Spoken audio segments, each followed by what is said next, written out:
homeless guy. She didn't have dad. I think she just had a couple of kids in the car. Saw a guy standing on the corner of Eastman Road and 259. I was like, hey, you want to work? I got some leaves that need to be raked. So she brought him home. He didn't actually make it to the kitchen yet.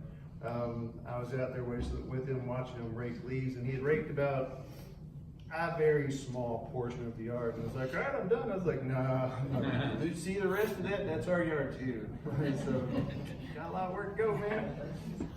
He did eat. He was like, man, now you take me back to my corner. He didn't want no more of that. When they brought home the hitchhiker from Florida with a bunch of foreign exchange students and a bunch of kids in the car, again, no dad. You know, I mean, dad would pick up hitchhikers, but no dad this time. Just a bunch of kids in the car, my mom. And I wasn't there, but they had seen this European-looking guy walking around Disney World. They'd seen him actually a couple of times, and then they're driving down the road and they're like, hey, there's that guy, well, let's pick him up. You know, so that was Terri. I mean, she was also the mom that, hey, I watched Back to the Future. Well, Mom, will you pull me behind the car like Marty McFly did? You know, I mean, can you do that? And yeah, she did. No helmet, no nothing. Yeah, don't fall. Okay, Mom, slow down. She was also the mom that I can see why some parents would question letting their kids go to the Thrasher house.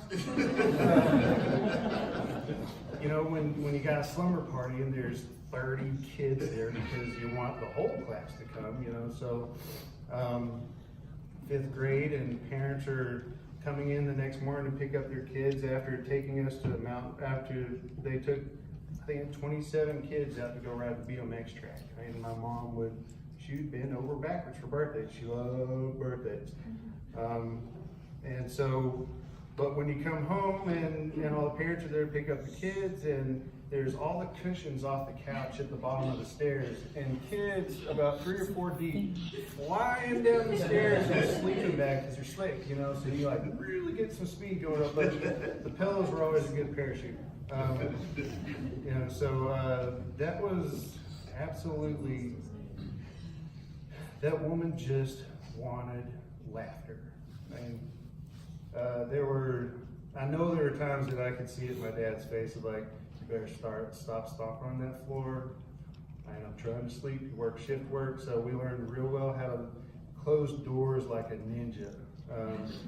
You know, but Mom always stayed up late too. She loved watching Cheers, Seinfeld. I think I definitely took after her because I stay up late a lot. Gold Girls. Yeah. But she did have a sense of humor. I think one of the things that was almost a fault of hers at times was that she was just too nice to our kids. You know, I mean, she loved us a little too much sometimes, and so we would push her. One of our favorite things was to get her mad enough to where she'd cuss, and we'd just laugh.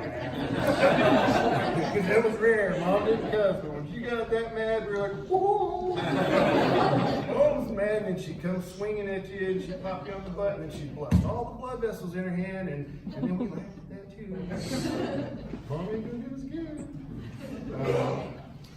But you know, I look out, and there's a lot of people who were a part of her life, and if I see a bunch of people who I consider to be younger brothers, it seemed like I was the older brother of 1,000 kids coming to our house. Yeah, and if I feel like I've got 1,000 little brothers, then she had 1,000 other children. That was her. There was never ever a close sign on the back door. Maybe it was take your shoes off, but that never lasted very long either. But I wrote something. I think Matt stole some of thunder from my sisters before me, but this is something that I just kind of threw something down and thought I'd read it so I didn't just go on forever. So, but this is not limited to all the hearts that she touched through your Salvation Army, Coastal Kids, the church. I mean, just every foreign exchange student in the world. I mean, she even helped other companies that were struggling to place exchange students. I mean, that woman placed over 50. 50 2 years in a row. and 2 years in a row. If you don't know how hard that is, you got no idea. I mean, because mom was on the phone from the time she got up to the time she went to bed. And I mean, just cold calling. I'm like, this woman really should have been a salesperson, more than an exchange student person, because she could sell anything. So the roughest year was the year the French kids were there, and she never brought French kids in. And that was fortunately just this summer, and they only came for a month apiece. So, but anyway, so I'll read this real quick. So, for many years, and many parents frequently heard a very common phrase, headed to the Thrasher house. Probably instilled fear in many of them. I don't remember many times that the house wasn't full of adopted friends and foreign exchange students. The sounds of young men playing endless hours of soccer in the front yard, basketball and soccer tennis in the driveway, and kids in the trampoline and swimming in the pool. On any given day, all of those sounds could be heard at once. I'm telling you, people just don't realize that it really would. You would have kids in the front yard, kids in the backyard, kids in the driveway. And I know my mom had to be thinking, please let somebody be at the bottom of the driveway, making sure there's no cars coming, because we'd be on the roller racers or skateboards, straight down the driveway and right across the street. Or hey, let's have some fun. Mom bought bowling balls at a garage sale. Let's roll them.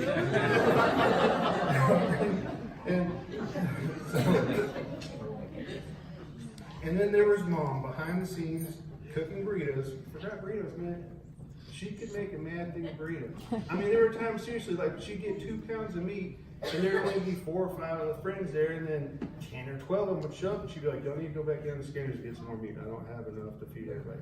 But she never stopped cooking. I mean, she would just continually cook and cook and cook. So you're right, burritos, grilled cheese, orange Julius, and the famous donuts. And you forgot that she let us live off American Whip sandwiches for like 6 or 8 months. We were the biggest eaters.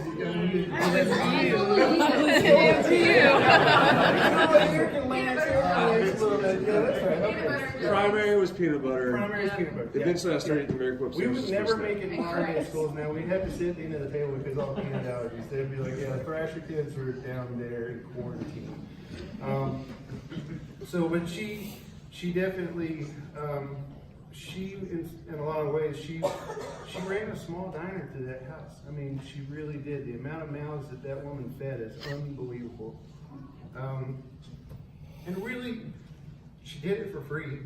Only pay she ever wanted in return was a great hug. My mom loved hugs. And some help with the dishes. We weren't always real good at that, but we tried.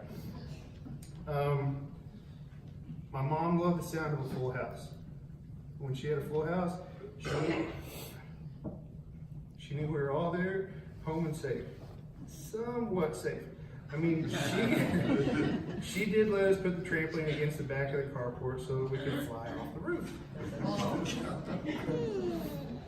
Well, let's be honest. We never asked if we could put the trampoline on the back of up against the back of the roof. We just did it.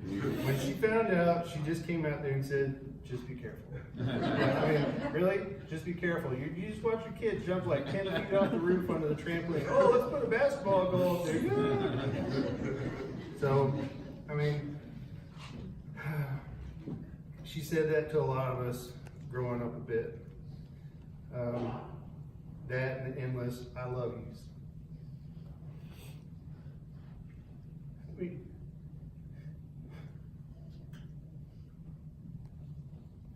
I don't get off the phone with my wife without saying "I love you." I learned that from her. You never know. You never know. Was that the last I love you? You never know. I watched life come and go. Painfully slow sometimes and very abrupt.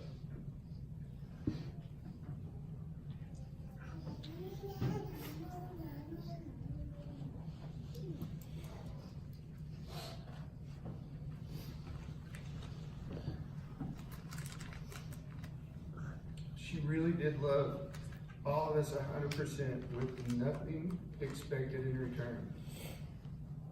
It's tough.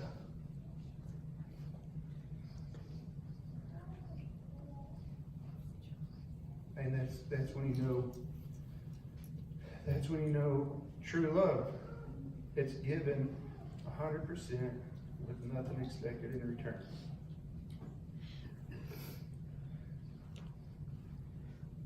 I'm sure some of y'all know Adam Atkins. Maybe not all y'all. Red-headed Tasmanian devil. I'm gonna put it as easy as I can. This kid, he lived at our house, and Eric lived at theirs too. But really was one that would test every inch of anyone. There were times that my dad was like, "He just gotta go. Adam, you're leaving my house." So, but this really summed it up. That we were talking the other day, and Adam said that he said I was at a friend's house and it was over off Long Park Trail, and I forgot to set the emergency brake in my truck and popped out of gear and rolled down the driveway and into somebody else's yard. I really contemplated calling it in stolen, but then I was like, nah. Thought about calling my dad, I was like, nah. So what he chose to do was to run all the way down Long Park Trail to get to my mom's house to ask for help. I mean, that is, so many people did that. And the reason why, as Adam best explained, he goes, your mom wasn't gonna get mad at you. Now she'd be disappointed. But she wasn't gonna yell at you either. So I mean, she'd help you out, she'd be disappointed, but she wasn't gonna yell at you. Because I guarantee you my dad was gonna yell at you. And that's just, I think there's many people in this room. Now I know there's one, Chris. Y'all did get yelled at one night. Maybe. Well, not all. But,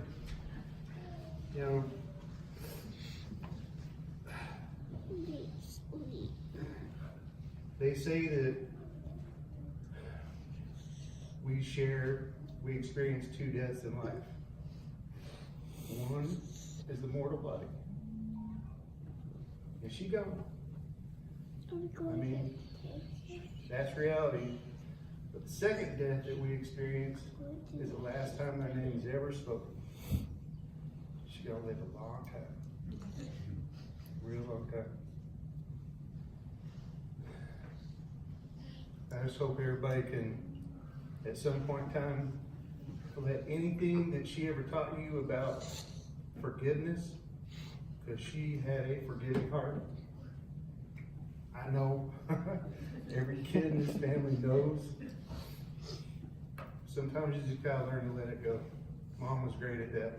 She wouldn't forget, but she wouldn't forget that. She would remind you sometimes too. I did this for you, but woman was full of love, and I appreciate everybody for coming today. I know that if the wouldas and couldas, and if I wasn't already on a flight, this room would still, there's so many people's hearts that have reached out to us that couldn't make it. I just want to thank everybody. Just know she loved all of you. I mean, that's for sure. Thank y'all.